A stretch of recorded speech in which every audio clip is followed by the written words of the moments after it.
পাঠ করছি শ্রীমদ্ ভাগবত স্কন্দ 1 অধ্যায় 5 এবং শ্লোক নম্বর 15।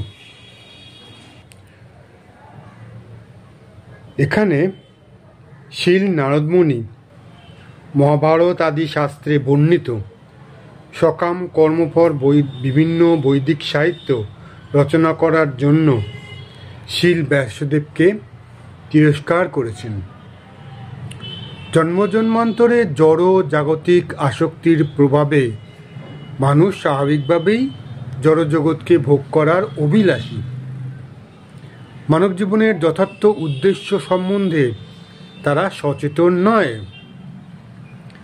এই মনুষ্য জীবন হচ্ছে মায়ার বন্ধন এবং মুক্ত হওয়ার একটি সুযোগ। বেদের উদ্দেশ্য হচ্ছে জীবকে তার প্রকৃত আলয় ভগবদ্ধামে ফিরিয়ে নিয়ে যাওয়ার পথ প্রদর্শন করা। বদ্ধ জীব ভগবৎ বিমুখ হওয়ার ফলে 84 লক্ষ বিভিন্ন যোনিতে আবর্তিত হয়ে দণ্ড ভোগ করে। মনুষ্য জীবন লাভ করার ফলে জীবের এই বদ্ধ অবস্থা থেকে মুক্ত হওয়ার একটি সুযোগ আসে। তাই মনুষ্য জীবনের একমাত্র কর্তব্য হচ্ছে পরমেশ্বর ভগবানের সঙ্গে তার হারিয়ে যাওয়া সম্পর্কের পুনঃপ্রতিষ্ঠা করা। এই অবস্থায় ধর্ম অনুষ্ঠানের নামে ইন্দ্রিয় সুখভোগের পরিকল্পনায় কখনোই তাদের অনুপ্রাণিত করা উচিত নয়। মানব জীবনের এই সম্ভাবনা ব্যাহত হলে সমস্ত সমাজ ব্যবস্থা বিকৃত হয়ে যায়। শিল ব্যাসদেব হচ্ছেন মহাভারত আদি সাহিত্যের আচার্য এবং তিনি যদি মানুষকে ইন্দ্রিয় সুখভোগের অনুপ্রাণিত করেন ইন্দ্রিয় সুখভোগের জন্য, তাহলে পারমার্থিক প্রগতির পথে তা এক মস্ত বড় প্রতিবন্ধক হয়ে দাঁড়াবে। কেননা জনসাধারণ তাহলে জড় বন্ধনরূপ জড় জাগতিক কার্যকলাপ থেকে কখনোই বিরত হতে চাইবেন না। একসময় মানুষ যখন ধর্মের নামে যজ্ঞ অসংখ্য পশু বলি দেওয়ার চেষ্টা করেছিল, তখন ভগবান বুদ্ধদেব রূপে আবির্ভূত হয়ে ধর্মের নামে এই পশু বলি বন্ধ করার জন্য মানুষকে বেদ বিমুখ করেছিলেন। নারদমুনি তার দিব্যদৃষ্টিতে দর্শন করেছিলেন এবং তাই সেই ধরনের সাহিত্যের তিনি নিন্দা করেছিলেন।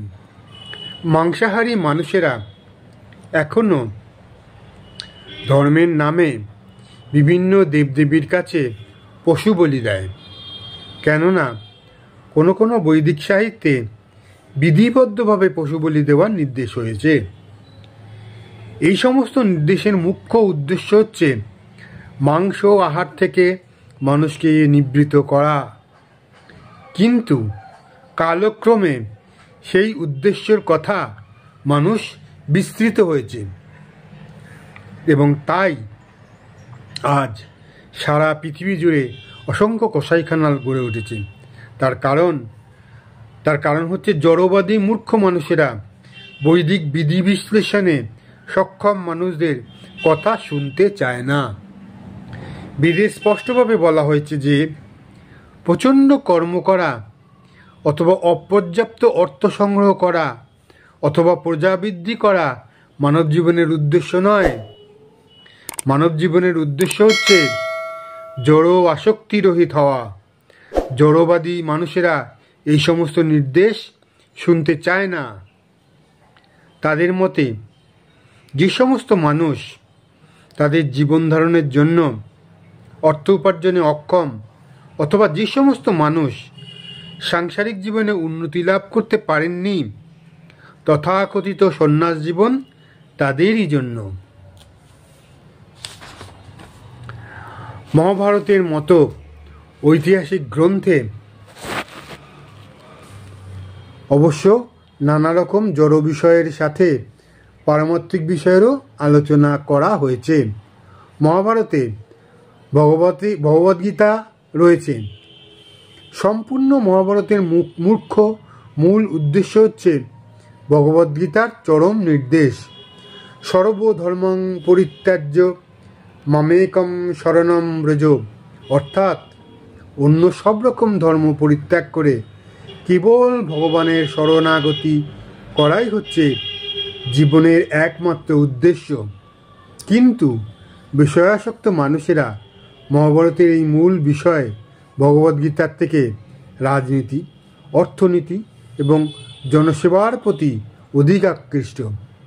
ব্যাসদেবের এই সমন্বয়বাদী মনোভাবের জন্য নারদ মুনি স্পষ্টভাবে তাকে তিরস্কার করেছেন এবং তাকে উপদেশ দিয়েছেন যে তিনি যেন সরাসরিভাবে ঘোষণা করেন যে মানব জীবনের পরম প্রয়োজন হচ্ছে অচিরেই ভগবানের সঙ্গে নিত্য সম্পর্কের কথা অবগত হয়ে তার শরণাগত হওয়া।